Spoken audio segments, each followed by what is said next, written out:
আজকে আবার একটা গুরুত্বপূর্ণ ভিডিও নিয়ে চলে এলাম।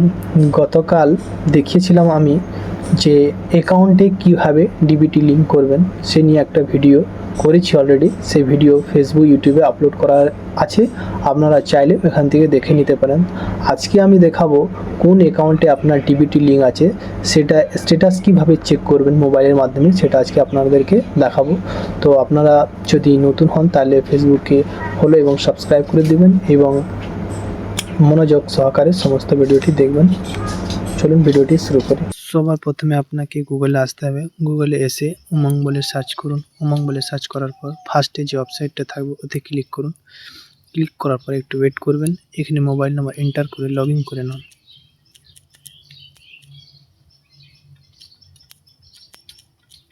লগ ইনে ক্লিক করুন।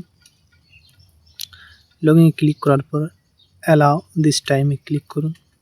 ক্লিক করার পর উমং মাই উমং তার নিচে আছে সার্ভিসে ক্লিক করুন। সার্ভিসে ক্লিক করার পর এখানে সার্চ করুন আধার সেন্ডিং। আধার সেডিং এখানে দেখুন ভারত আধার সেডিং বলে লেখা চলে এসছে, এতে ক্লিক করুন। এখানে ক্লিক করার পর জাস্ট একটু ওয়েট করবেন। এনপিসিআই এর ওয়েবসাইটটা খুলে যাবে। তারপরে নিচে আছে আধার সেডিং বা ডিসেডিং, ওতে ক্লিক করার দরকার নেই। নিচে আছে আধার ম্যাপেড স্ট্যাটাস, এতে ক্লিক করুন। ক্লিক করার পর এখানে আধার নাম্বার এন্টার করবেন।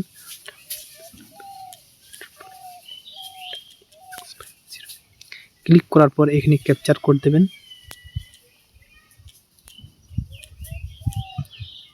চেক স্ট্যাটাসে ক্লিক করবেন।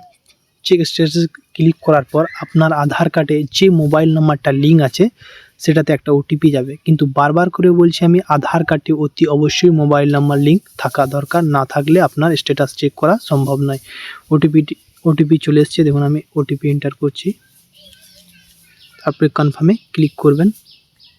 ক্লিক করার পর দেখুন আমার স্টেট ব্যাংকে ডিবিটি লিঙ্ক আছে। এইভাবে ডিবিটি লিঙ্ক চেক করতে হবে। আপনাদেরকে যদি ভিডিওটি ভালো লেগে থাকে তাহলে লাইক কমেন্ট শেয়ার করে পাশে থাকবেন। সবাইকে ধন্যবাদ।